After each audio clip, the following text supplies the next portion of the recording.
370 कलम रद्द केल्यास भारतापासून काश्मीर वेगळा होईल असा इशारा जम्मू काश्मीरच्या माजी मुख्यमंत्री मेहबूबा मुफ्ती यांनी दिलाय। त्यामुळे आता भाजप काय निर्णय घेतं याकडे लक्ष लागलंय।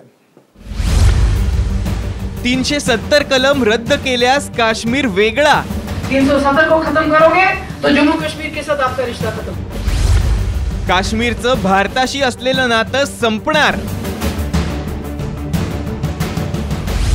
मेहबूबा मुफ्तींचा इशारा कि जो हमारा एक्सेशन है, जिन शर्तों पे अगर उन शर्तों को खत्म करते हैं तो जम्मू कश्मीर का रिश्ता भी मुल्क के साथ खत्म हो जाए। 370 कलम रद्द केल्यास काश्मीरचं भारताशी असणारं नातं संपेल असा इशाराच जम्मू काश्मीरच्या माजी मुख्यमंत्री मेहबूबा मुफ्तींनी दिलाय।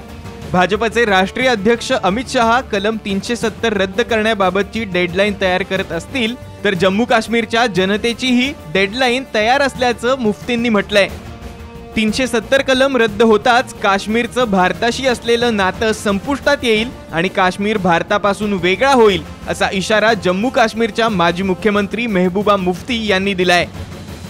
2030 जम्मू कश्मीर की भी डेडलाइन होगी पूरे मुल्क को कि जो हमारा एक्सेशन है, जिन शर्तों पे अगर उन शर्तों को खत्म करते हैं तो जम्मू कश्मीर का रिश्ता भी मुल्क के साथ खत्म हो जाए।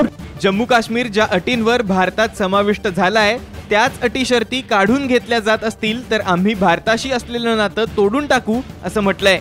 दुसरीकडे ओमर अब्दुल्ला यांनी जम्मू काश्मीरचा वेगळा पंतप्रधान असावा अशी मागणीही केली आहे।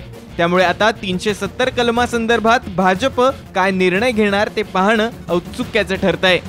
ब्युरो रिपोर्ट, साम टीव्ही।